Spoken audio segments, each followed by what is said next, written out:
And we are live. Welcome back to another Games Talk Live podcast here.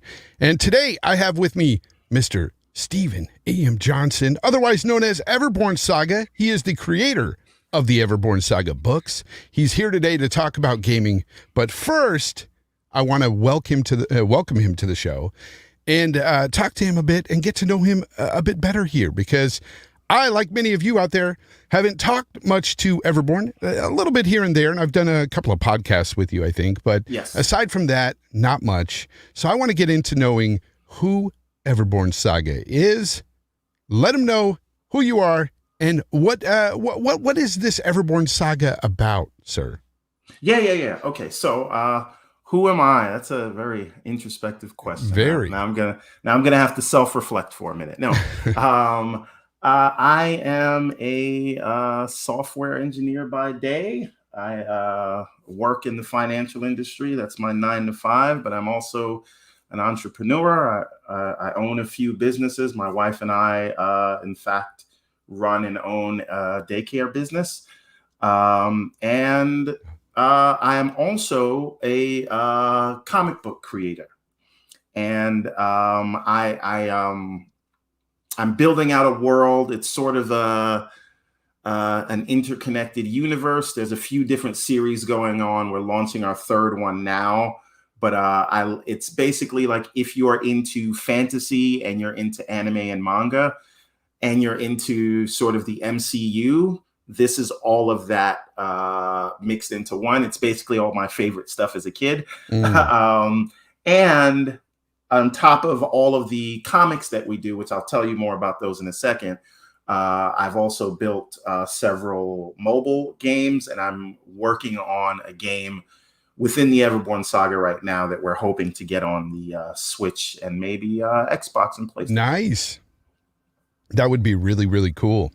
I've got a little trailer you put up on your Kickstarter. Yes. Just letting everybody know a little bit of it. Just shows, kind of highlights what Everborn Saga is, or at least the new chapter that you are making within the Everborn Saga, right? Yes. Yep. Okay. If you would like, I would go ahead and play that now for you guys, so you can see a little bit of what he's talking about here.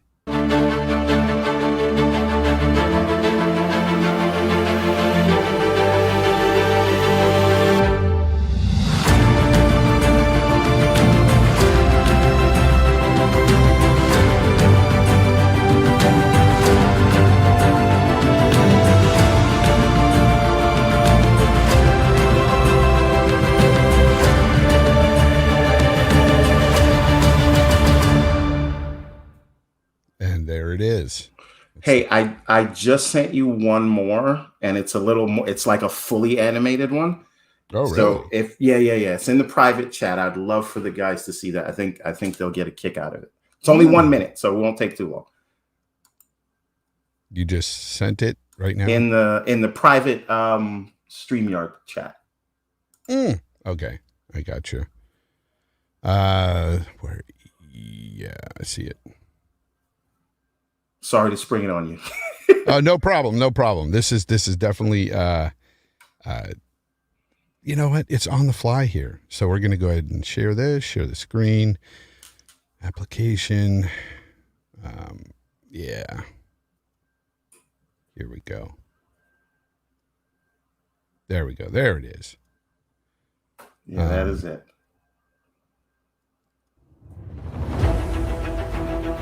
This gives people an idea of the whole Everborn series. We cool. Put together an animated trailer.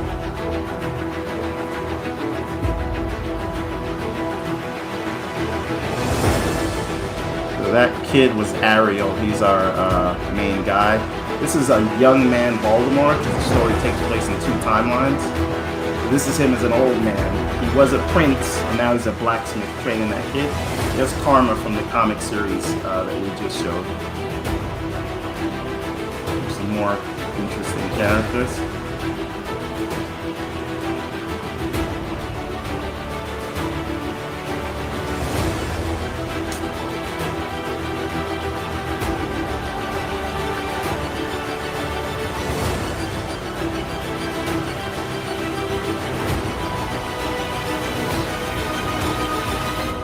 That's our big bad. Nice. Yeah, he's the Everborn. We named the whole series after the bad guy. Oh, really? That's different. It's That's like if you that's called actually the yeah, it's MCU pretty. Thanos. Yeah. Me. Oof. I got this going on in my headphones. Sorry. All right. Okay. So yeah, that was really cool. I like that you named the whole Everborn series after the villain. That's pretty creative. So the Kickstarter. What's the Yeah. Kickstarter all about? All right. So from the beginning, what we set out to do with the Everborn Saga was have it be told through the perspective of 4 different characters. So each series sort of tells the story from a different character's vantage point. So it's I like to call it 1 story, 2 timelines, and 4 interconnected series, all telling the story from a specific character's vantage point. Okay. So we first started with Prince of Arcadia, that follows a young Baldemar. And that takes place 30 years before our main timeline. And we find Baldemar as a prince. He's next in line to sit on the throne, but someone else has a claim to it, and he's, they're working that out. It's more of a Game of Thrones style plots, politics, and war. See. And then we pick up the story 30 years later, and we see Baldemar. He's kind of working as a blacksmith, living in hiding, with this kid Ariel, who he's hiding a secret about. And some things happen there. I don't want to give away too many spoilers, but this happens early on. Yeah. So don't worry, I'm not giving away too much. But some things happen there, and then the Everborn shows up, Magnus, and he basically takes away Baldemar. And the last thing that Baldemar says to Ariel is, "Find the Cassandra." Who is the Cassandra? That is Karma from the new series that you just saw, the Redlands. And Cassandras in our world are like oracles. So when we meet up with Karma, she doesn't realize that she has this ability. She just thinks she's having bad dreams and good luck. So she's seeing visions of the end of the world, and all of it is surrounded. Every one of her dreams of the end of the world, she sees this kid in it who she's never met, and that's Ariel. So Ariel has to find out who he is. Karma has to find out what she is. And we all want to know what happened to Baldemar, why he was taken by the Everborn. And then our 4th series, which is going to be accompanied with an actual fantasy novel, like proper novel. Oh, really? Nice. That's coming early next year. But we are also, for the guys that don't like to read, we are adapting it as a manga, just like the rest of the books. So it will be adapted, so you can follow it only as a comic, or you could follow the story as a novel. And that one is called The Remnant, because this whole thing, the backdrop of all this stuff that's going on, is that there is this war that is going to happen between Seraphs and Paladins. You can think of Paladins like Muggles and Seraphs like wizards, right? So magic users versus non-magic users. Magnus, the Everborn, was the king of the Seraphs, and they have found a way to bring him back because they've had to live in hiding because the Paladins have been hunting them down for the last 300 years. So now that they've found a way to bring Magnus back, this first thing he does when he comes back is goes after Baldemar, and that's our whole mystery that we need to unravel. And how does Ariel play into all this? So everything's connected, but you can follow the story through by picking your favorite character and seeing the whole thing from their vantage point. It's a I don't know if I can curse here, but it's a female dog to write. I get what you mean. And I'm sure the chat understands as well. Now, when you hear the words comic book, a lot of people associate that with, it's just some, fluff, some really easy read. Like, it sounds more intricate than that with your story here. Like, it's a deeper narrative, is it not? Yes, you can think of this really, and this is the other thing I should say. Each series has its own subgenre. So like I said, Prince of Arcadia is very Game of Thronesy. People die, like main characters die, war, double crosses, things like that. Ariel's Adventure, even though it is in the same world, it is designed as a shonen style manga. So it is all about kind of fights, leveling up, and those sort of things. And it's jokes. It's more geared towards a younger audience. And then when we come to the Redlands, it's a mixture of the two. This one, the Redlands, is if you took Aladdin and mixed it with Ocean's 11. If that makes any sense. Gotcha. And right? It sounds like there's a lot of character development as well. And that's one thing that I really enjoy in stories is character development and a writer that really knows how to show you what this character is all about. Shout out to Ramon Terrell. He's in the chat right now. That's a writer right there that does know his thing or two about showing that kind of character development in his books. I'm reading both of his books right now. Phenomenal. Oh no, I DM with Ramon like all the time, and we kind of compare notes about stuff. But that is one thing about the Everborn Saga that I try. It is more character driven than it is overarching narratively driven. Yeah. So even when I tell you about Seraphs and Paladins and all those are things that are happening in the background. But when you come to this story, it is because you want to know what happens to Ariel and his everyday life, or Baltimore, or Karma, or Alice Ravenwood from The Remnant, which is coming out soon. So and other thing, like I told you, writing it was hard, but producing this, meaning like working, because there's always at least 2 books in production at any given time, and working with artists and editors and all those things is madness. And I know I did it all to myself, but it's a fun thing, and we're trying to get the game off the ground as well. Yeah, even with talking to Ramon, sometimes you writers are just a different breed, man. We're crazy. It's a lot of work. It's a lot of work. People. And all your information, your website, the sites to the books, the Social Kickstarter, security number, all of that. It's everything will be in the description below. It's in there now, so if you want to check that stuff out, check it out after the show. But talking about all this stuff is really awesome, but I want to get to know a little bit more about you and your gaming history, sir. So let's talk about what got you started. What console was the first console that got you started into gaming? Well, if you follow me on Twitter, you'll know I recently changed my name from Everborn Saga to Everborn Saga. Saw that. Right. So I'm an Xbox guy today because I was a Sega kid of yesteryear. The Genesis, I think it was 1993. It was when my mom brought that home. And it was back when they had the bundle for Sonic 2 and Streets of Rage 2. And those are the only 2 games I played for about a year straight until I got my first job packing bags at the local ShopRite. And I got that job just to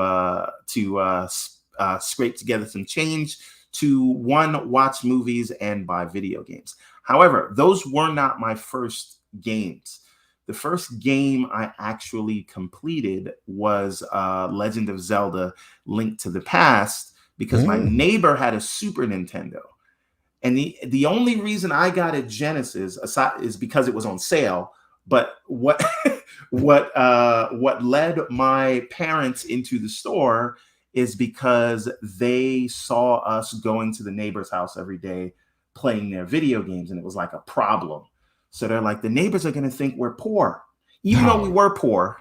Yeah. Right. They were like, no, we have to go get you your own gaming console so you can like not be hanging out at the neighbor's house all the time. So they went and did that, and that kind of started me into this thing. And so another thing I'll say is I've owned every major gaming console since the Super Nintendo and Genesis. Nice. Part of that is because I never had a regular NES, and I always I never let that go. Right. I had to go to friends' house to play Duck Hunt and things like that, and Mario Brothers 3. But ever since then, my mom got us the Genesis, and that was the last video game that she ever bought for us. So she's like, "This is it. You're on your own now."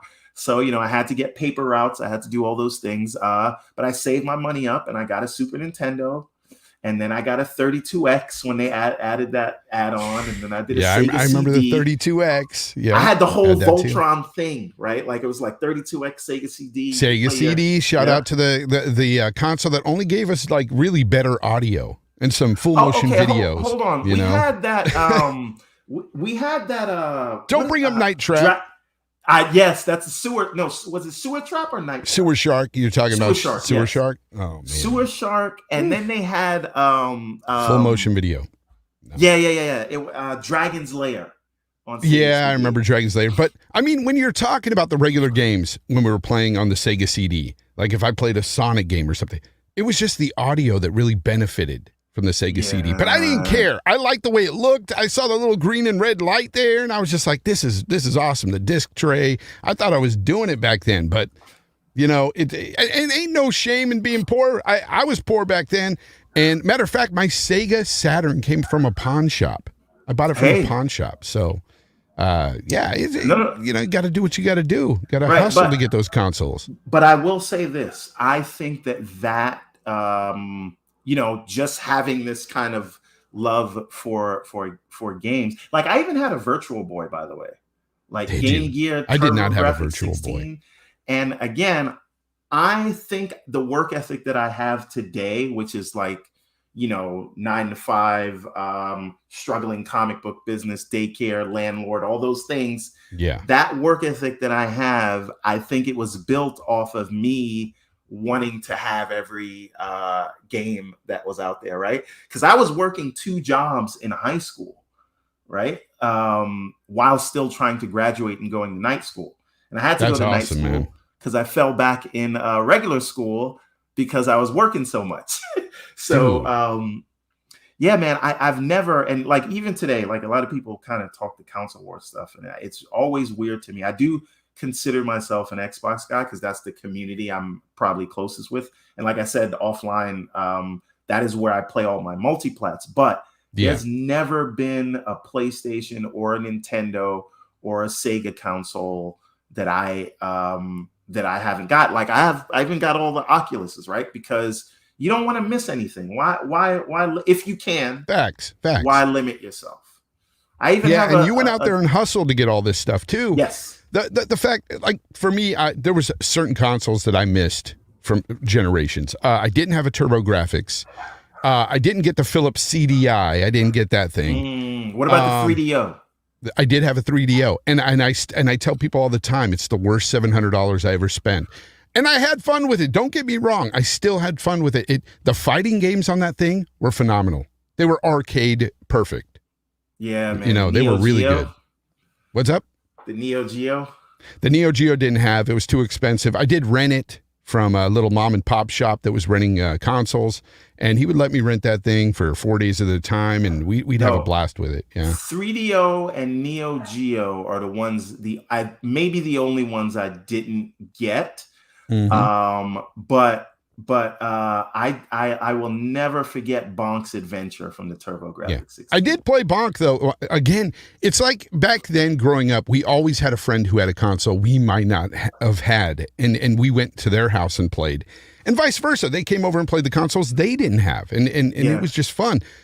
That's why the console warring it wasn't really a big thing for me back in the day. Like my friends and I didn't really give a damn, really. I mean, we might have said, this plays better than that, or this has red blood, yours has green blood. Well, I will say that. I will say that, like the console warring, I think was started by Sega, right? Because they came into the market like pretty hot, like Sega does what Nintendo don't. And we argue in the schoolyards about it. Like you said, oh, my Mortal Kombat has blood.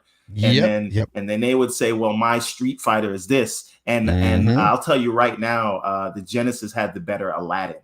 But I joke about this, but I'm only half joking.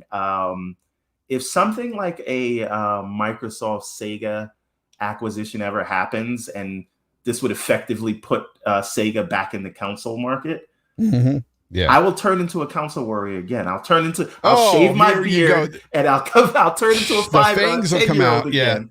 Yeah, that's funny. But it won't be Xbox, PlayStation. It will be Sega versus Nintendo, just like it was when I was 10. Yeah. Well, right now, I mean, really you can pick on Nintendo. I mean, look, they're very successful. Nobody's doubting that. But a lot of their games just aren't for me anymore. Like I kind of grew out of a lot of their games. And so I just don't, I have 2 Switches, but I don't play them.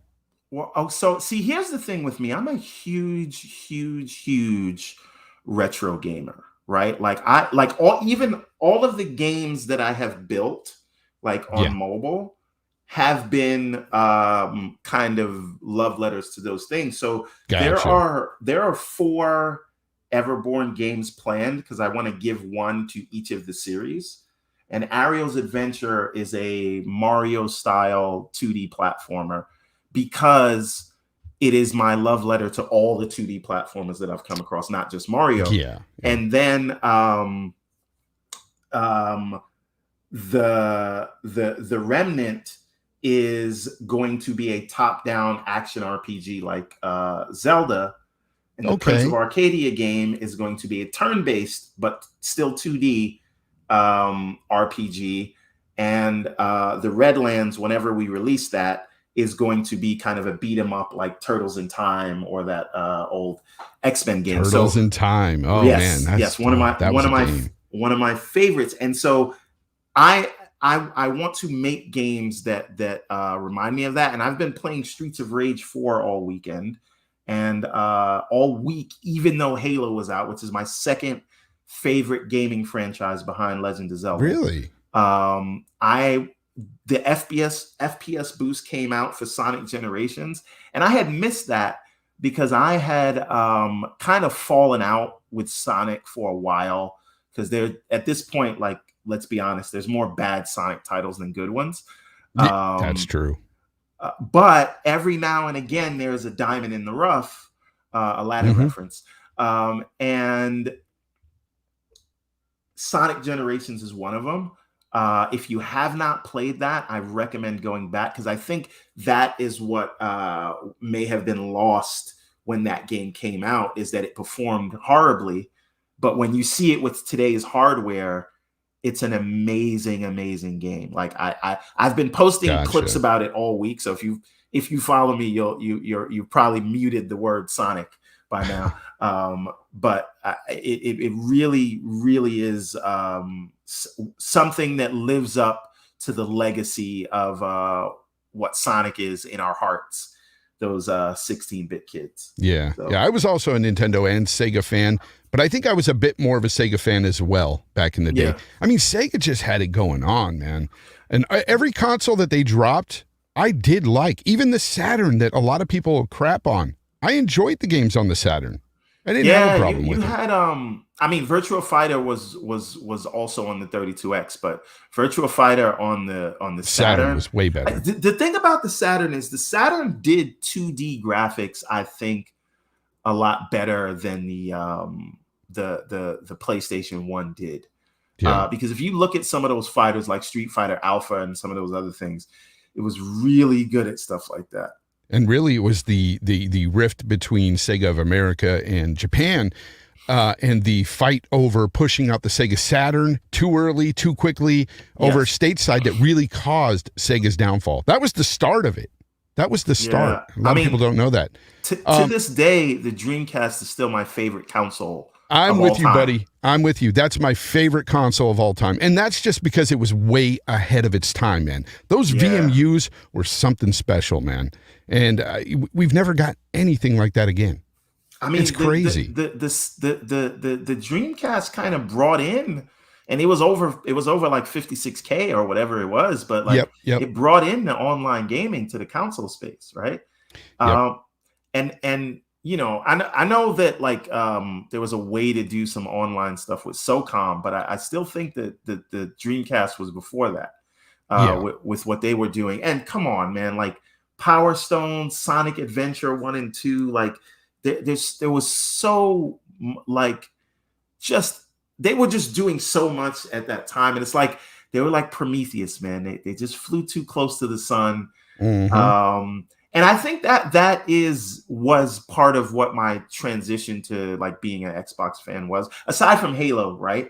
At that time, Sonic was doing like all of their games on the OG Xbox. Whenever they had a game, it would go there first, and they've since branched out. Like today, you can't get like Persona or Bayonetta on an Xbox, but like that relationship.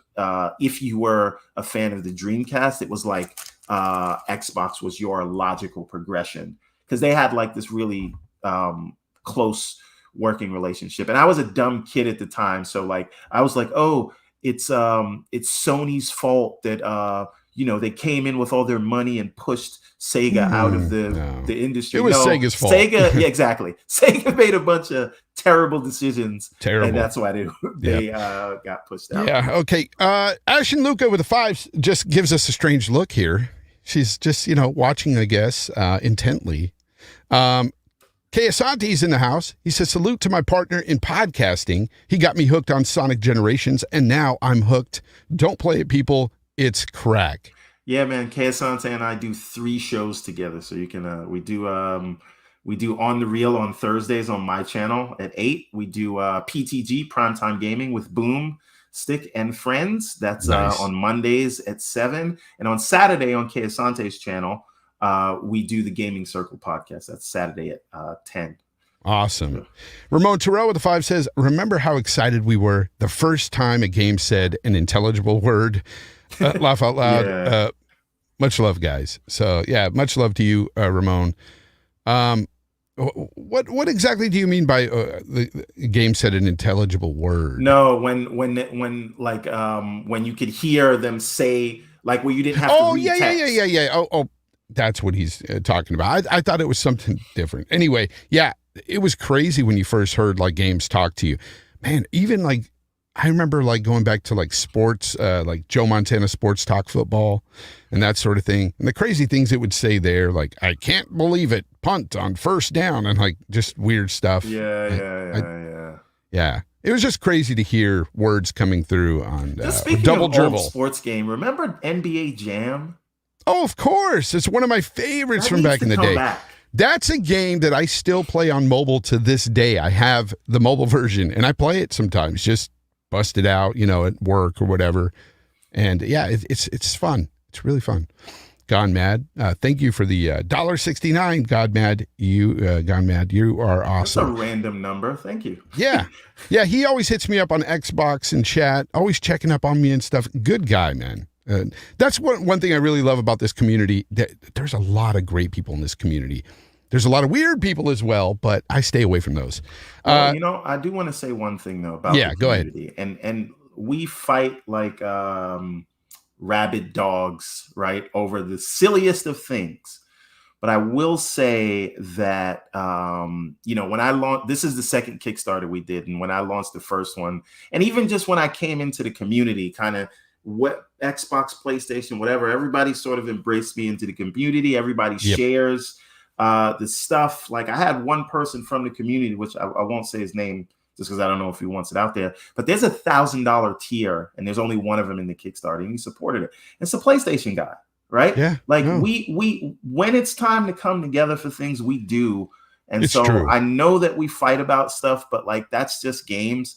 I think like on the important stuff, like we are one community, even when it doesn't seem like it. And that's another thing I stress, and that's what I do with this show as well, is the fact that I'm not a rich guy, but if I can help in any way with people like young entrepreneurs like yourself, I will definitely help out as much as I can and promote and do that sort of thing. Because I think it's important. I mean, communities are just that we're supposed to stand together, and the gaming community is no different. In fact, I would say the gaming community is one of the best communities out there. When it comes to a hobby or something, gaming community has always stood tight together. And that's one thing I really appreciate about this hobby as well, aside from playing the games. But yeah, I want to ask you one thing. It's the Xbox's 20th anniversary. Is there any special moment for you with an Xbox console or a game or anything like that? Any special moment? Honestly, for me, and what kind of cemented me as I think like an Xbox guy is it just came out, like the Xbox came out when I was 20 years old and I was away at college. And I went home for the Christmas break. I didn't get it on launch day because I think it came out in November. But I was like, I knew I was getting it because it was just a new console. I have to get it, right? Yeah. Like, and I like, I don't know what maybe I'm a weirdo that way. Even if I know I'm not going to play much on a console like the Oculus, I have to get it because I might want to play it. Right. So I didn't, it was something new and I had to get it. So I went home, I picked it up for the Christmas break, and I came back with it. And I am not a first person shooter guy. Like even today, I'm not into COD. I'm not into Battlefield. I don't like first person perspective games, especially like I could do like a first person RPG, like Elder Scrolls or Cyberpunk. I actually like Cyberpunk, but I play it on PC. And so I can do things like that, but by and large, I'm not a first person shooter guy. So Halo came out. I was like, all right, I'll give this thing a try. And it was like weird controls at the time with the 2 sticks, because people take that for granted now, like working with the two joysticks like that in a first person game. Remember GoldenEye with the 1 stick on the? That is exactly what I remember, and that might be why I didn't like first person shooters. Although I did play my fair share of Counter-Strike in college. That's a thing we were all doing. Nice. But all that being said, I bring it home and I play Halo. And at the time, it was so cinematic. Like it really was like nothing I had ever played before. And Same. And I was so caught up in the story and that score. Mm-hmm. And it just kind of, it was like, like you just get to this, you get to the event horizon, right? And there's no looking back from there. Yeah. And Halo was kind of that for me. And I think that kind of sealed my fate as an Xbox fan to this day. I think it was cracked for everyone who started up that game, heard that music, even the opening music in the opening menu. You were just hooked. Like that game just took you away. And I'm with you on that, man. Halo was awesome. Right. And that was before I got to the multiplayer, because then a few other people on campus had got in the dorm. They had come back from the Christmas break with their Xboxes as well. And they were like, hey, that port in the back, you can connect these things. Yep. Your Halo because everybody used to go into everybody's room. I don't remember who the kid was, because I had no idea that you could just plug them directly to each other. LAN parties. And so a few people got them together, and they're like, listen, we could play with 16 people. And I was like, you're lying. Yeah. So we try it. And then I remember there was the RA was a hater, right? So he was like, oh, you guys can't run the wires across the hall, because we had to so we had to wait until because he's like as a safety hazard, whatever. Yeah. But so we had to like watch his class schedule, because the RA still has to go to class, right? Even though he's like a professional snitch when he's not in class. So we had to memorize his class schedule, and then when he wasn't around, we'd go to the technology center and we'd get the long Ethernet cables, because you have to get like the 50-footers, and we would just run them out from one room all the way to the other. And then we'd have our 4-man squads per room, and we'd run those games. And we did that like for years. And that was before. And the funny thing is, then there was that before Xbox Live. And then Xbox Live came out with the I know there was a version of it, because I know I was like beta testing it. Back then my gamer tag was Romeo RX2, by the way. Back then mine was Burt Reynolds. Still have that gamer tag. There you go. And I know that I had lost all of my progress when I got the 360, because I got it home on day one, which, by the way, was a whole thing. We can talk about that if you want. But I got it home, and they were like giving me trouble, like porting my account. So they're like, you can make a new Xbox Live ID, but you'll lose everything. because I didn't want to wait. So I was like, okay, make a new one. I don't care about my gamer score and everything. And so, that's why that's when I started. And at that time I was Nexus 1216, and now I'm Everborn Saga everywhere. Yeah. But and I said the reason I'm bringing that up is because so the start of it was Halo in that campaign, and then it led to all the fun we had in multiplayer. Yeah. But from there, I have friends today that I've kept in contact with 20 years later, and I consider these guys my brothers. And everybody's moved to different states, has families and stuff. And because of Xbox, we are still connected, right? That's awesome. And that is what Xbox kind of brought to the console space. I know PC guys were gaming online, since before like electricity, right? But in the console space, it wasn't standardized like it is today. Now you can't think of a thing without that. So between bringing Halo to the world and sort of being forward facing with the technology and standardizing online play, they've always been about bringing gamers together. Facts. And for that alone, and then you add, like, I don't think you have trophies today if it wasn't for achievements, right? So between Halo, between online gaming in the console space, and between achievements, and now with Game Pass, man, like I really think the legacy of Xbox is one that has pushed the industry forward with every iteration of the box, right? And people say, well, what about the Xbox One? The Xbox One S. All digital was the first console without physical media. Now everybody's doing that. Yeah. People are pretty happy about that. I mean, some people are. There's some people that are physical forever, and I get that. But I have kids, and I have lost many a game since we've gone to CDs or DVDs.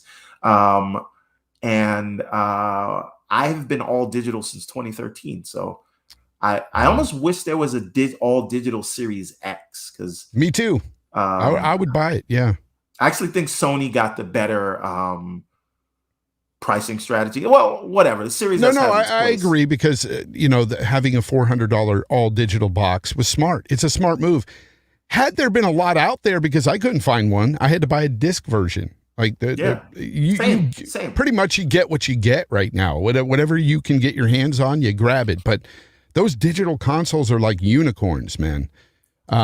Gone Mad here with a 20, man. Gosh, thank you very much. He says, good people are good people. Man. And I've got a good person right here with me, Stephen A.M. Johnson, otherwise known as Everborn Saga. And today, you're not getting away from this, sir. We're going to play 5 questions together. Let's do it. I've been waiting for this. All right, so let's get into some 5 questions.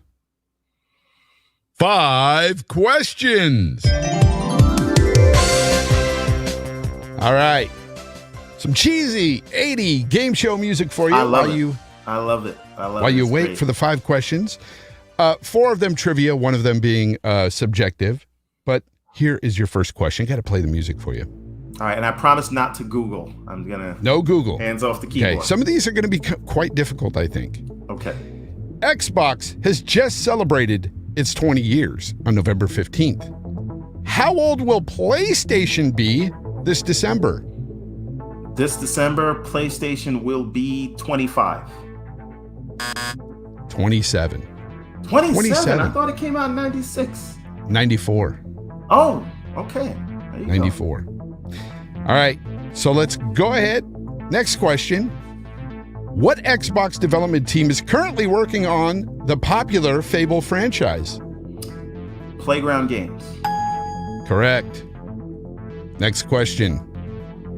In The Last of Us, what are the 3rd stage of the infected known as? Clickers.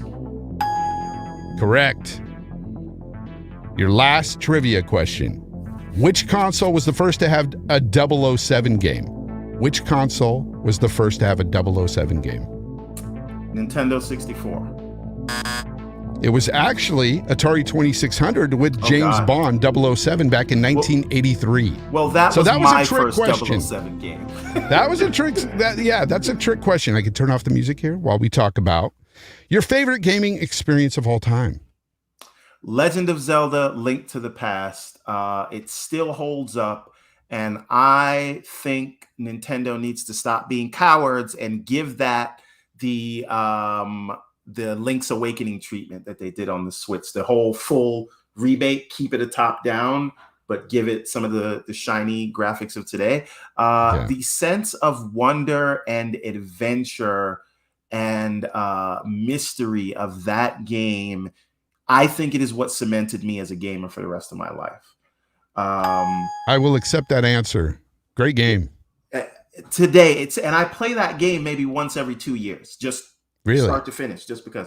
Yeah, it is. Even when games I loved back in the day, like I played, some amazing games. We've all played some amazing games throughout, so many years, but I can't go back to some of these amazing games. Like it's hard for me to play some old games again. I don't know why. It's tough. No, well, see, for me, that happens with 3D games, right?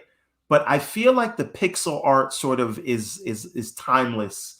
Maybe in a way like Batman the Animated Series was timeless. Like what time period did that take place in, right? It's like sort of they chose an art style that will work no matter what when you're looking at it. And I think you brought up one of the best animated series ever. Yeah, that was amazing. Yeah, and that's sort of the thing to me, at least about pixel art. So I think that's the thing. But like, I can't go back and play Resident Evil 1 with the Jill sandwich, right? You got to do a remake for that, right? Yeah.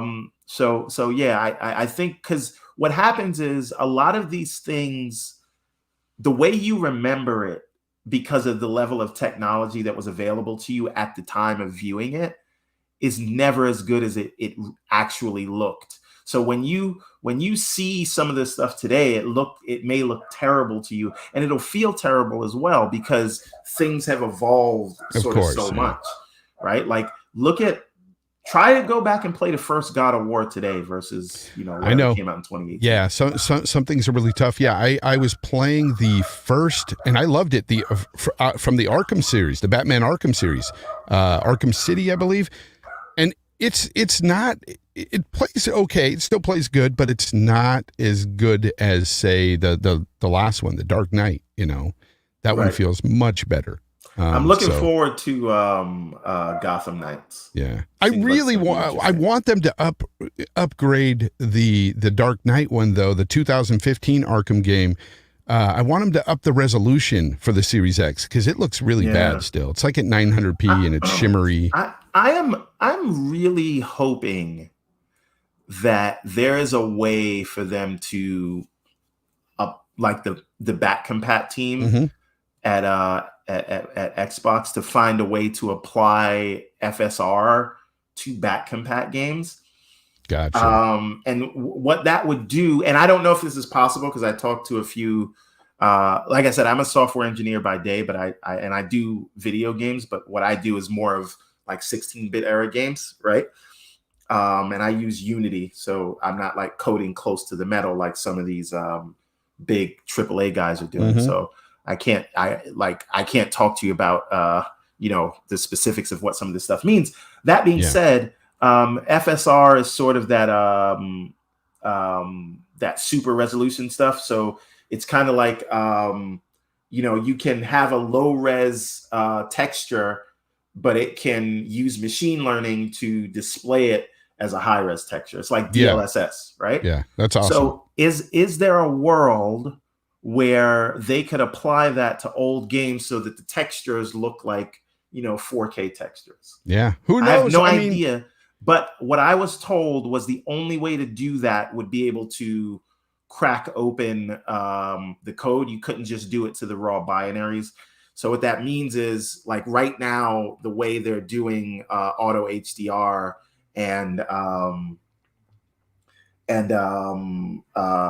FPS boost is they're not really touching like the code of the game, so to speak, right? This is something that is running after it's already packaged, and that's why they can do it on their own and then say, hey, Sega, is this okay for us to release? And then Sega will say yes, right? Well, but something like FSR, what I'm told is you'd actually have to, open up the project, go into the code, and then apply these things. And they're not going to do that, and not everybody's going to go back because they want to sell you new games. Yeah, so of course, I hope that Jason Ronald and his wizardry with that beer finds a way to apply that without having to open the code. That would be, I was going to mention Jason awesome. Ronald and company and their wizardry. So we're on the same page there. BitCloud Gaming with a 5 says, gotta show some love to your channel, bro. Salute. Thank you very much, BitCloud.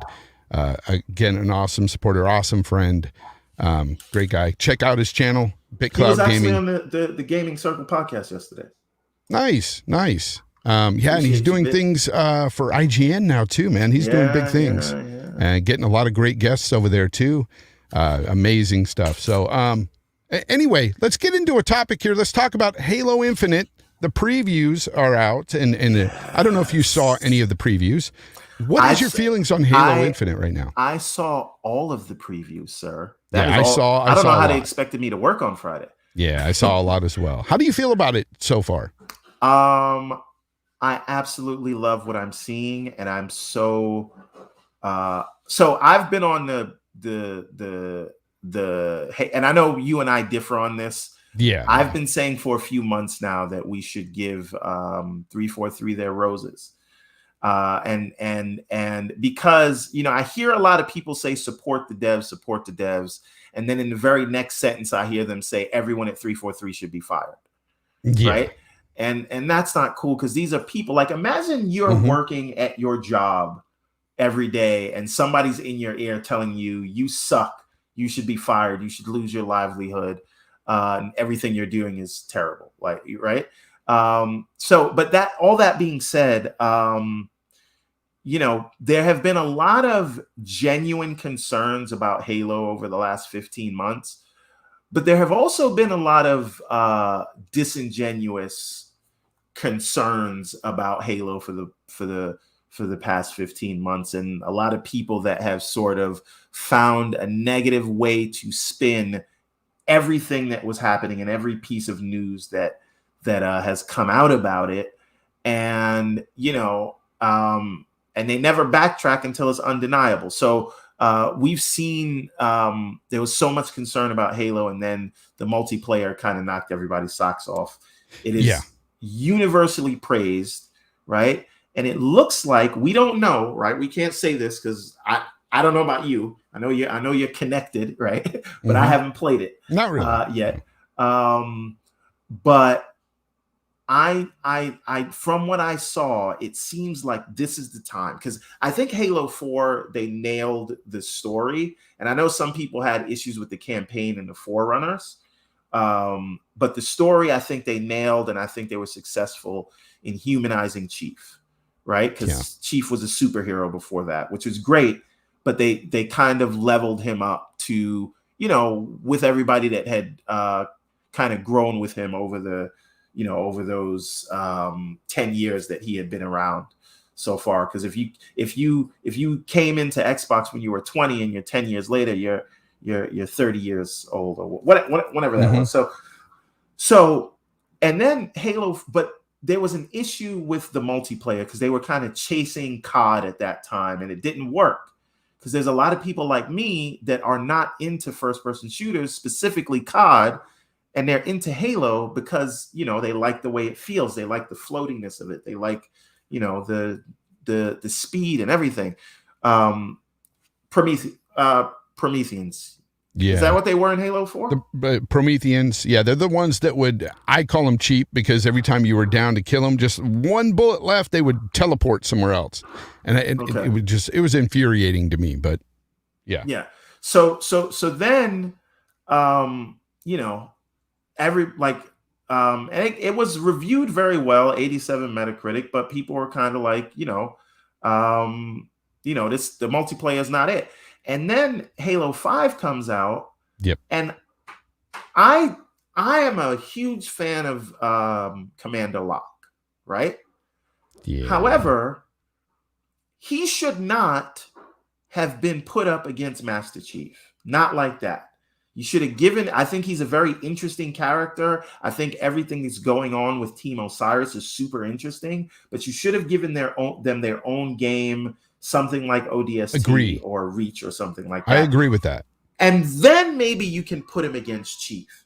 But people come to a mainline Halo game because they want a Master Chief story. That's true. And I think they set Locke up for failure. And I hope they make that right maybe later on. Maybe they give him something on his own. Because another thing that I was really excited to hear is that this is a Master Chief story. Yes. Through and through. But all that being said, Halo 5, the multiplayer, I think they nailed Halo 5. A lot of people really enjoyed that. I do think it kind of leaned a little too heavily towards the competitive kind of pro nature. So, you know, there is some, it's a very complex shooter, Halo 5, in terms of multiplayer. But what I think they've done here is they have really found a balance of fundamentally changing the game in terms of open world, but not too open world, so that it's like Far Cry or Just Cause. Yep. And then adding sort of these sort of pseudo RPG elements, as well as changing the play dynamic with the grapple hook, and that cannot be understated or overstated enough. I agree with that. How important and how much that grappling hook changes the what Halo is to play. Yes. But you still have the feeling of being Master Chief. So the idea that they were able to capture the feeling that I had back in college, playing that game for the first time, is wizardry. Yeah. And so again, remember they did this while everyone was telling them that they are terrible. Okay, let me touch upon the whole criticism aspect of it, because I do have a lot of criticism for 343, and I think it's just. Now, I'm not calling for the heads of everybody saying they all should be fired, all that stuff. That's nonsense. But I do feel that it starts from the top. I think they had a lot of issues with management at 343. Yeah. And that's why we saw so much turmoil going on. We've heard the news. We heard the rumors swirling about a lot of internal conflict, how they basically started the game all the way over in the middle of production. There was a lot of stuff going on there, and you could attribute this to just bad management. And that was what I personally was really strong against. This is the issue here. It was management. Slow-Mo said something very interesting yesterday, is that we cannot understate what has happened since Joseph Staten has rejoined the team. I'll agree with that. We've seen a difference. Right. And since he's come aboard, he has kind of been the steady hand, which is what they needed. All of that being said, though, every game in its development has issues, whether we hear about them or we don't. Right? Yes. And I think a lot of the perception around Halo Infinite is just because we know too much and Microsoft can't shut up about it, right? Between leaks and then them volunteering information. And I do say, listen, at some point, as a community, a gaming community, we have to put on the big boy pants and say, hey, this thing is, this might be some bad news, but we appreciate the candor and the transparency. Because here's the thing, right? Halo was delayed a year, right? Now, we know that there was Craig and there was rumors and Glassdoor stuff and Jason Schreier and stuff about $500 million and Unreal Engine and whatever else. Although I don't know how much I believe that they were trying to use Unreal, because has Halo ever used Unreal Engine? Right? Yeah. Yeah. So, I'm sure that I'm not saying that there weren't engine issues, but I don't know that they were developing it in Unreal Engine and then threw that out. That doesn't really track to me. But Another game that has been in development or will be in development for 4 or 5 years, and was delayed a year. God of War, Ragnarok, right? Mm-hmm. So it's another game that was delayed a year, but we don't hear all of that because Sony knows that loose lips sink ships. And we also can see that they used a lot of the same assets as well from from the 2018 game. So right, and this is completely rebuilt from the ground up. Yeah, but God of War is using 2018 assets, and it's still got delayed a year, maybe more. But no one says anything because Sony has not given people the ammo. Sony has not showed the game when it is not in a state to be shown. Facts. Sony has not said so. That's a good point. This is the thing. It is a double-edged sword, but I will say I would rather be included in the discussion and the conversation, and that is going to mean I'm going to get bad news as well as good news. And I do appreciate that they have been so forthcoming, and I do appreciate that even though this probably cost them $1 billion to delay this game a year, and I mean this, right? Because when you think of all the partners that they had to shaft in terms of marketing, right? You remember all that Taco Bell stuff for Master Chief, all the stuff they had in place, and they still said, you know what? It's not ready. The franchise is too important. We cannot give it the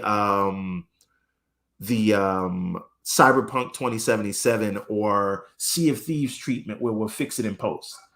Yeah, you're 100% right, because I love the way you said that. The fact is, the transparency is good, but you're going to get bad news along with that. And that is just something we'll have to deal with. But I like the transparency, because with that transparency, we could be vocal as gamers, as consumers, and they listened. And that is the key. And now, let's get past all the critical stuff. Let's talk about what's good. Look, I feel like this game, from what I've seen and what I heard about the game, is that Master Chief has more of a human element to him in this game. Yes. There is a great narrative going on in this game. That is what I want to hear from 343. This is something that me personally, like, even with the Prometheans, I know we disagree on the story. I didn't get that for me, but I feel like I'm going to get that with this one. And that's what excites me the most about this single player game, this campaign. Oh, that's what I'm more looking forward to, honestly, even than the multiplayer. Because right now in multiplayer, I'm mostly multiplayer is awesome. No, it is, but I'm playing against bots right now. Right? Oh, really? They call me in the PTG crew. They call me the bot master. But I what I do hope, and I know like people are gonna frown upon this, but I really genuinely hope they add some concept of raids to the multiplayer or to the co-op. Meaning, because I don't these days anyway, and this is just me getting older. No, I know where you're going, and I feel this too. I agree. I can't do PvP anymore like that. It's too much. These young kids are too good. I just get frustrated doing that. And so, but I would love to do sort of a PvE that is something that we're building towards to get to together, as opposed to just everything is an individual match. Because I'm a busy guy, right? Yeah. Just cards on the table. And everybody's busy, right? But husband, father, business owner, full-time job, trying to write a book, all those things. When I find the time to game, I want it to be building towards something. So doing a match over and over again does nothing for me. Especially when progression is slow. That too. So for me, Halo is going to be all about the campaign, and I will continue playing it if there's a concept of raids that we can build towards to go on together. Basically, what you're saying is you want it more like Destiny without all the grind. You just want to be able to jump into a raid or something with friends and have fun in that respect. I don't think we're Exactly. going to get that because, it's only going to be two people co-oping at one Okay. time. So I don't think we're going to get that necessarily, but you can't say that you can't do that with two people. You can make some, strikes or whatever, type of deal But with two people. I do like the idea where there's like a big bad. And what I'm hoping is, I know that's not here day one, but the way they've talked about Halo Infinite is that it is really a gas, right? It is really supposed to be a 10-year plan, ongoing service, Yes. right? So there's nothing saying that they won't. And I'm not a battle royale guy, but some people are. When things maybe slow down after they do co-op and they do Forge, maybe that's the time to do a battle royale, or maybe then later on you can add a concept of raids that you will go and do together. Like, I don't know what this event that's happening next week is. Is that just something where they're going to give you a bunch of challenges that you have to complete? Yeah, and that's what constitutes an event, or is it I don't know. But anyway, I say all that to say that is what's going to get me into multiplayer, if there is some sort of PvE element that is not simply a match of big team battle or Slayer or whatever. I'll do that a little bit, but I'm not going to spend a lot of time on that because I need to feel like I'm progressing towards something. Or to me, and this is just my crazy brain, I feel like I'm wasting time. Yeah, Anything I get that it. is designed to keep me playing forever with no end game feels like a time suck, and then I can't do it. Yeah, and that's the concern I had with this whole 10-year plan. What exactly is this going to be about? I don't know. They, like you said, they could always add a 4-player element later on down the line. They could always do that. But what I've heard, Jarrett, he's asking, wait, co-op limited to 2? That's what I'm hearing, that it's going to be limited to 2, or at the start, at least. Okay. I don't know if they have plans to expand, but that's what I'm hearing. We need to move on because we're already over an hour here. Let's talk about the Game Awards real quick. The Game Awards, we saw the nominees.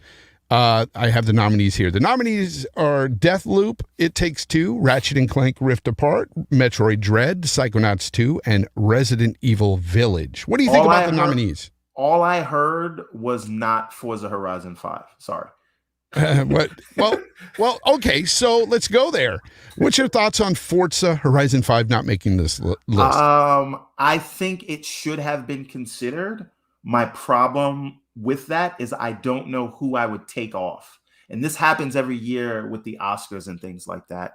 In order to say we should put Forza Horizon 5 there, and yes, I know more people are playing Forza Horizon 5 than any game on that list. I know it was rated higher than any game on that list. I fully understand that.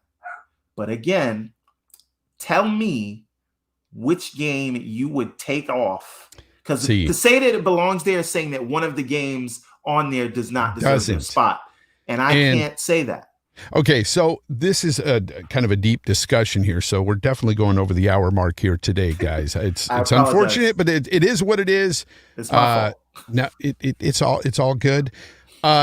Look, I haven't played Deathloop. I haven't played It Takes Two, Ratchet and Clank, Resident Evil, or Metroid Dread. The only game I played on this list is one, and that's Psychonauts 2. And I definitely wouldn't take off that game because I feel like that game should have been nominated. It's a great game. It's got so many different mechanics and the deep narrative that it has and what it tells, the story it tells. I think it touches on a lot of great things that is awesome in a game like this, but also it's fun. And that's what a game should be. So I think that should be there. The rest of the games, I really don't know. But if you're talking about Forza Horizon 5 not being there, I will agree that this is a big game with a lot of great reviews. The best reviewed game of the year that it came out in originally, because the rest of them that are above that are all old games anyway. They're just re-releases. So this was the highest rated game of this year.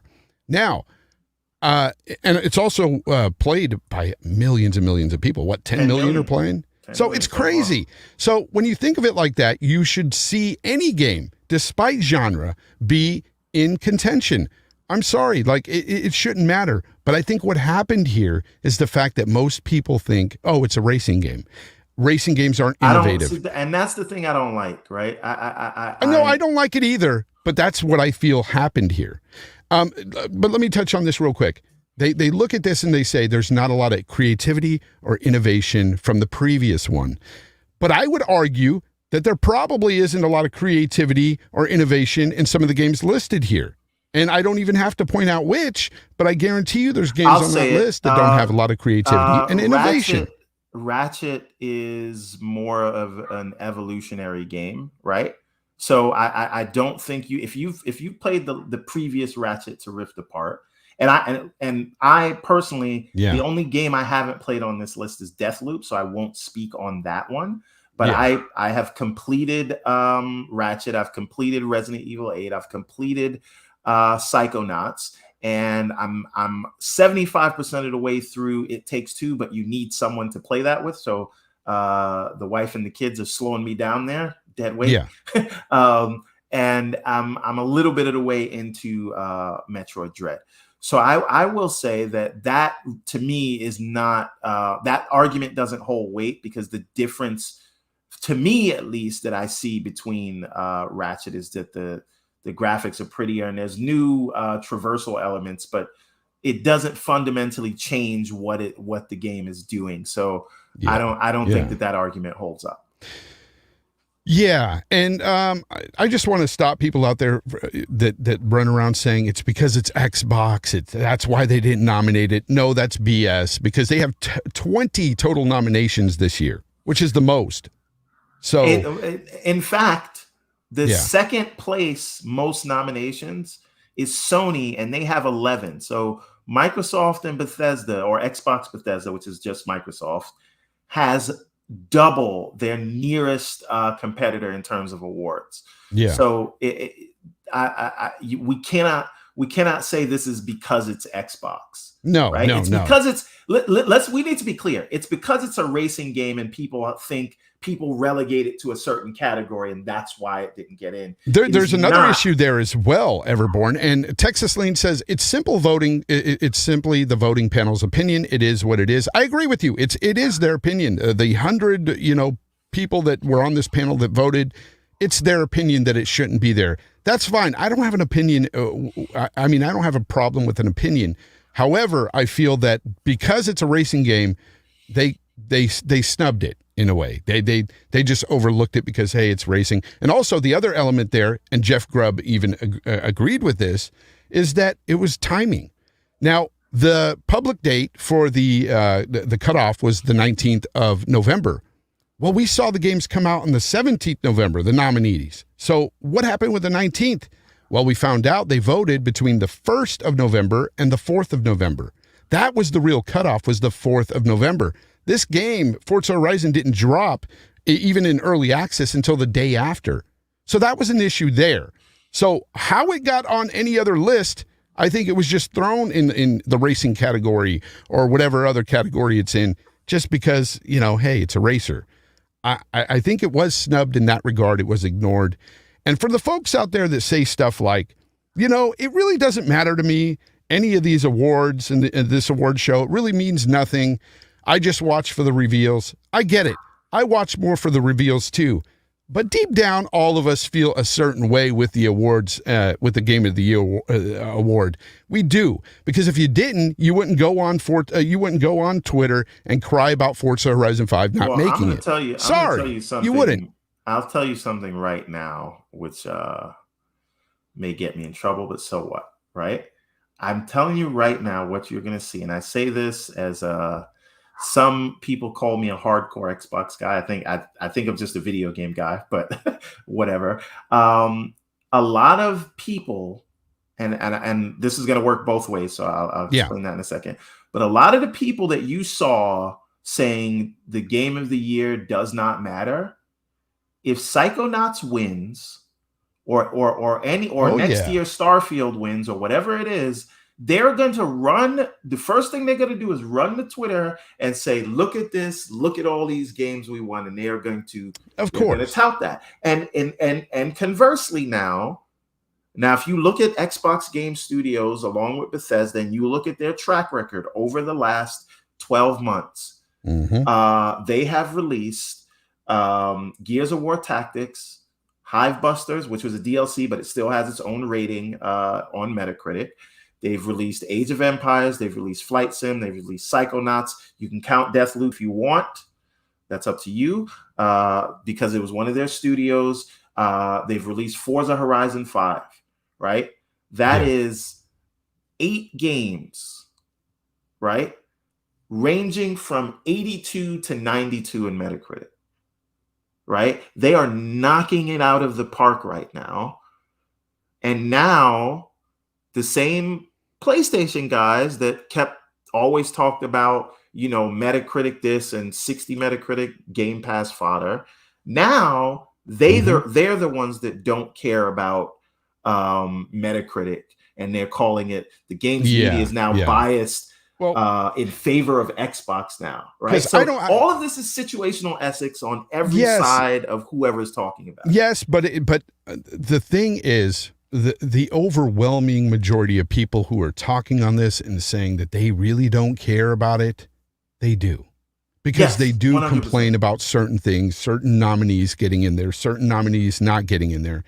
And it's just like, let's not kid ourselves. Like, yes, we can watch it more for the reveals, but even I myself, when Red Dead Redemption 2 was up for the award, I was hoping it would win.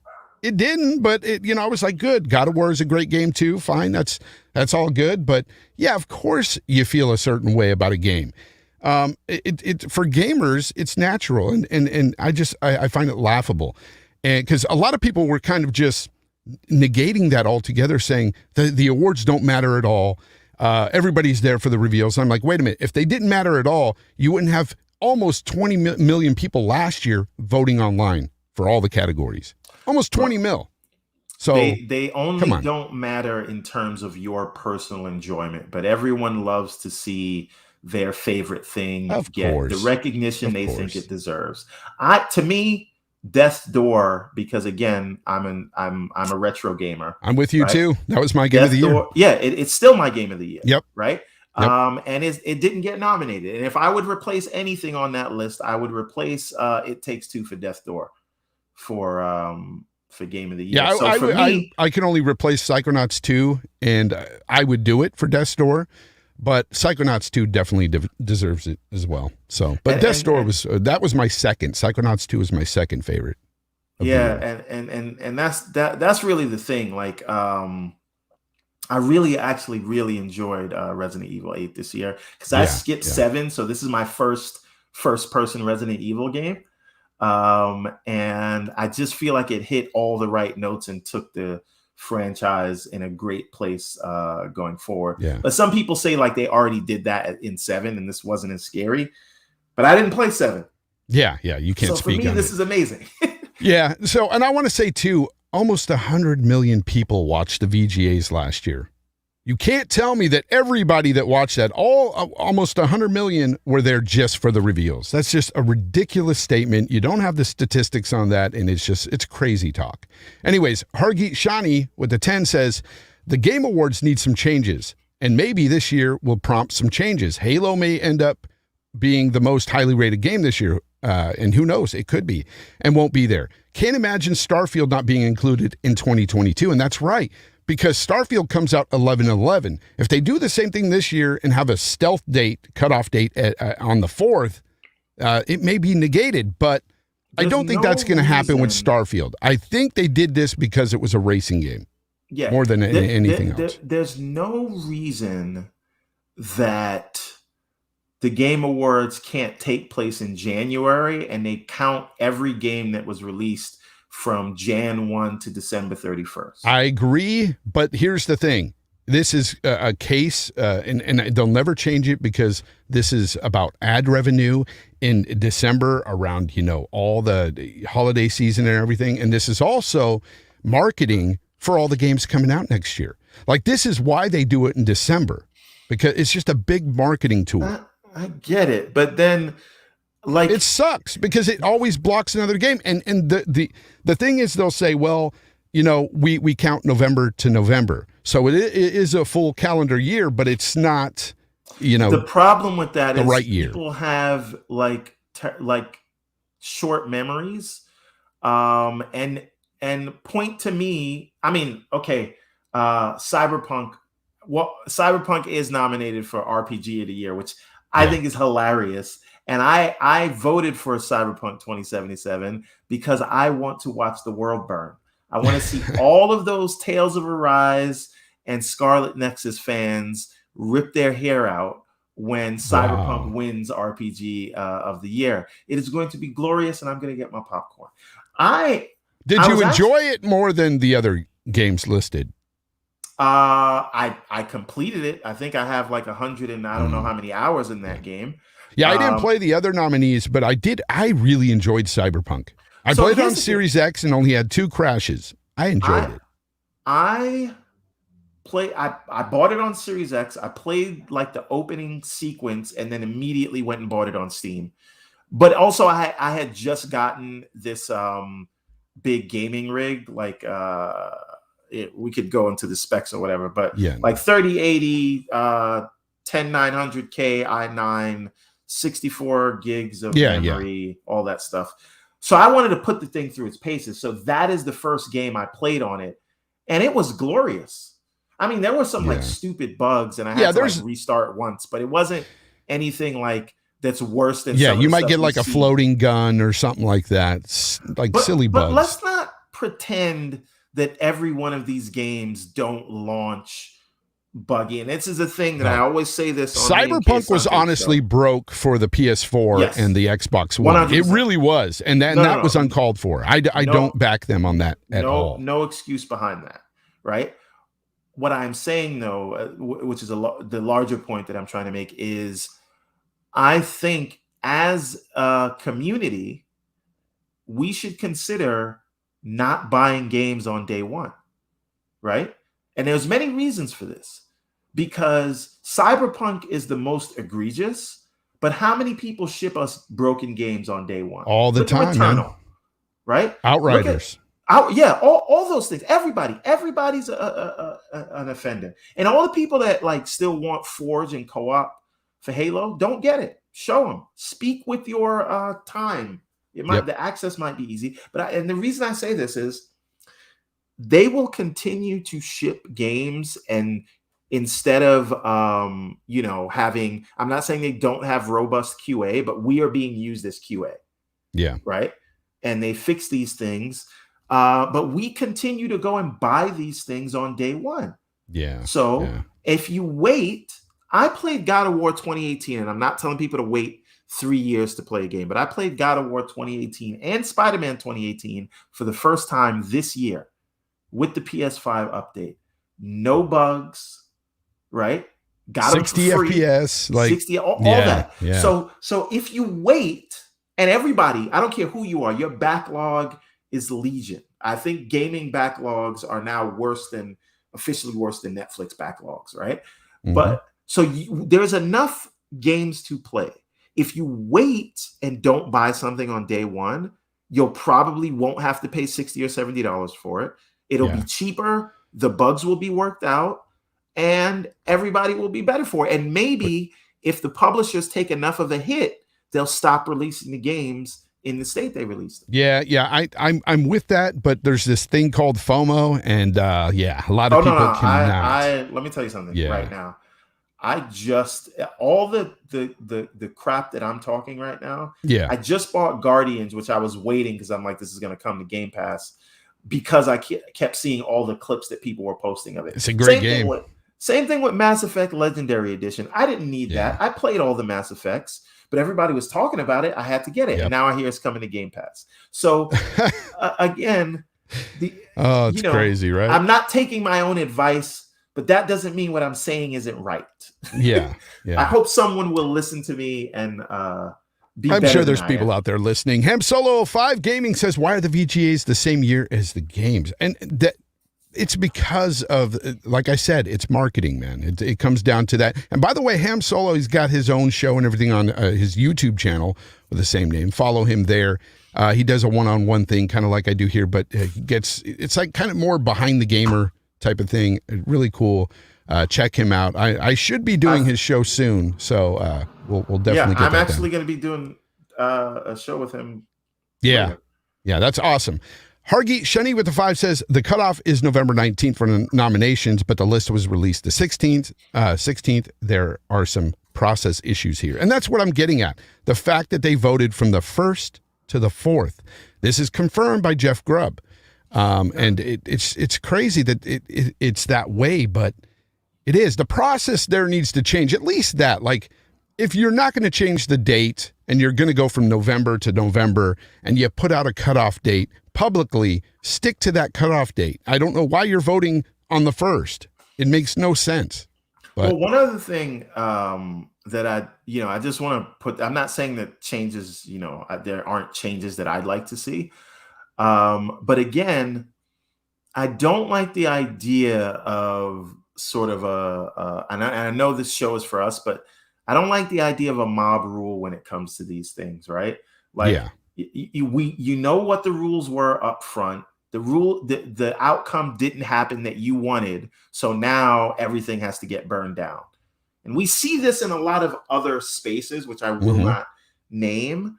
But if the rules are the rules, you win some, you lose some, right? Your game didn't get nominated. You kind of have to deal with it. That being said, there are changes that I would like to see, and I do think that Forza deserves to be nominated. And anyone saying it's just a racing game or it isn't doing enough different is full of what. A game is a game, despite genre. If it's fun and a lot of people are playing it and it's getting tons of love throughout the reviewers and the community, there's no reason why it couldn't be nominated. But I think it's because it's a racer, and traditionally racers have always been overlooked. It's going to continue to be that way. Flame with the $2 says, reject Cyberpunk, return to Immortals Phoenix Rising. Oh, I bought that too and didn't play it. He said I bought it and didn't play it. One last topic I want to get here, and we're going to go through this really fast and get out because, we're way over the time here. But I wanted to talk about next year.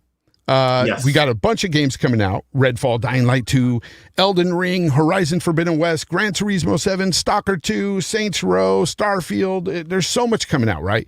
What is your most anticipated game of 2022, sir? Breath of the Wild sequel. Nice. Okay. But that's a given. Like I said, Zelda is my favorite gaming franchise of all time to this day, and I try to play all of them. I've never played Skyward Sword, so I got to find time to get into that. But I want to, because that's kind of cheating for me, so we can take that one out of the list so that the discussion can be a little more interesting. I would have to say, and maybe this is a generic answer also, but I think that really Starfield, just because of the mystery of it, and I want to see if it lives, if this is even possible, if it can live up to the hype that is behind it. But the real reason is, I think that this is going to scratch an itch that hasn't been scratched since Mass Effect 3. In terms of, if you are into sci-fi, and if you look at the character design and some of the promos that they've released talking about some of the settings, a lot of this game feels like hard sci-fi, right? If you are into the whole economy that they built around space travel for 2001: A Space Odyssey, right? Yes. Or I think that's what they're going for. Right. And that's the thing. And I even get the A New Hope vibes in terms of Star Wars, but while still being grounded in actual science fiction instead of science fantasy. But the worlds that, at least from what they've shown, just seem so fully realized that if you're into that stuff, like if you know me, I am into sword and sandals and I'm into hard sci-fi. And this, that is the thing that I'm super interested to because it feels like the right mixture between sort of classic Star Wars and classic Star Trek, if that makes sense. So I'm super interested to see what I am comes of just that. happy because I'm a big Bethesda fan. I don't care like what game it is. Like outside of Fallout 76, I haven't really played it, so I can't really speak on it. But I've heard some negative things. I heard it's gotten better though. But single player, for me, their single player games are phenomenal. I love all the Fallouts, the Elder Scrolls series. So this is basically Skyrim in space for me. Like, and that is, I cannot wait. That is my most anticipated game. So I'm looking forward to that. But I also want to see more on Redfall, to be honest. What Arcane Studios is doing with Redfall. Yeah, with the leak that happened, and again, I know just from developing the game I'm currently working on, Yeah. like while you are working out the mechanics of a game, your final assets are not there, right? Yeah. And there was a leak that showed some screen caps from Redfall, and they looked honestly terrible. Yeah, But they that's didn't look very good. When you're in the middle of developing a game, you're not worried about that high fidelity stuff. But when Deathloop came out, and I saw the reviews, and I saw the visual fidelity of that game from the trailers and everything, I'm like, okay, cool. I got no concerns. Yep. I'm interested to see what this is. Yeah, I want to see what it is. And of course, again, I could throw out another game there, Avowed. I'm really looking forward to what Obsidian is doing with Avowed. That's not coming out next year. No. But Avowed is one of those games that I love Obsidian as well. Obsidian does RPGs, I mean, wonderfully. They arguably have the best Fallout, in my opinion. I love New Vegas. I'm replaying it right now in 60 frames because it got the whole backwards FPS boost. That game is just phenomenal. So yeah, there's so many games that are coming out that Xbox has, especially RPGs. Like they've got a lock on Western RPGs, and it's amazing. What I love about that, and I think with the addition of between 343, knocking out of the park with Halo multiplayer, and I think they're going to knock it out of the park with campaign. But then you also have the Coalition, who are masters at gears and shooters and things like that. And now you have id Software. Ooh, right? Yes. They are now kind of really, when you think about it, they're not just the Western RPG kings, they're the shooter kings. Mm-hmm. Right? Yeah. And this is what I think Xbox needs right now, is in the new world they find themselves in, to have their own identity. And if Nintendo is known for nostalgia, right? And Sony is known for their sort of cinematic prowess, Xbox is now going to be known as the RPG and shooter king. And that is what I think we need for each of these platforms and ecosystems to define themselves at what they're going to do in terms of being best in class. And I'd argue that Xbox has more of a diverse selection of games. Yeah. Now with the whole ZeniMax under their umbrella, they really do have so many different types of games that are coming our way. And speaking of like ZeniMax, I think what's super interesting here is 2021 was Xbox Game Studios, right? We talked about the 8 games they released, right? Nothing new from Bethesda yet, right? Except for Deathloop, but we won't count that because it didn't come to the Xbox. It's coming next year. But next year, you're going to have Deathloop on the Xbox, right? You're going to have Redfall, and you're going to have Starfield. Yes. You also have Motorsport, so that'll be their 4 AAA games in the year that they wanted. Yeah. But filling that out, you have Stalker 2. You have I can't wait for that. Bright Memory Infinite. You have Crossfire X. You've got all these things happening next year, and it seems like they're going to have one big title every month. Man. But in terms of their big first-party AAA stuff, 2021 was Xbox Game Studios with Flight Sim, Forza, and Halo, and Hivebusters. That was 2020, but we'll call it 2021. 2022 is Bethesda, and then 2023 is when all of those Xbox games are going to start to come out, like Avowed, maybe Outer man. Worlds 2, maybe Fable, things like that, right? You know, if you have Game Pass, you're going to be eating really good from here on out. It's insane the value that this Game Pass has. And I do expect that the price may go up soon. I do expect the price may go because I do because they're going to have so much value there. Oh, the price of Game Pass. I thought you were saying price of Game Pass of the consoles will go up. Game Pass itself, I believe, will go up. Because I'm telling you right now, I have to wonder if the prices for Microsoft and Sony are going up because of the supply constraints, and are they actually taking an even bigger loss on console sales because there isn't enough supply to meet the demand? Yeah, who knows? But they could be next year. Like I said, I don't know if it'll happen next year, but I do feel that soonish we're going to get a price hike with Game Pass, and I'm okay with that. I'm okay with that as long as their games, as long as they are providing games month after month that still makes it a great value. For me, I will cancel a service if I stop. Like Netflix, I've canceled Netflix several times, and I've come back if new, TV shows or something or new shows come on. Then I'll go buy back into it, and then I get rid of it. I don't stay on it.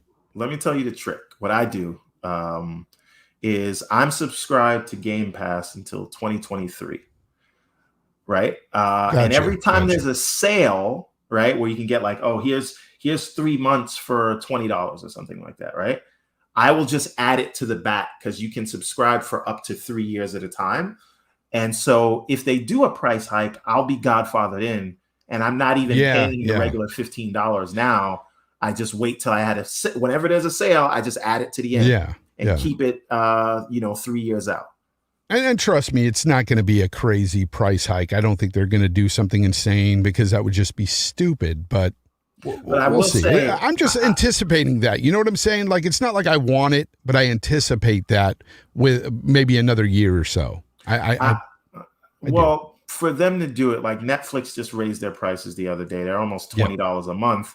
But you can't cancel it because because of FOMO. So when they get to that space where they are like, I know we know it and we're in the know, but when the general public knows the quality of what they're doing, and they have like 100 million subs, and it's like that kind of thing where you'd be stupid not to be in it, then they will raise the price. I don't know that they can do it this year or even next year. They need a track record, a steady track record of and I think we'll start getting that track record next year. We're going to see the entirety of next year.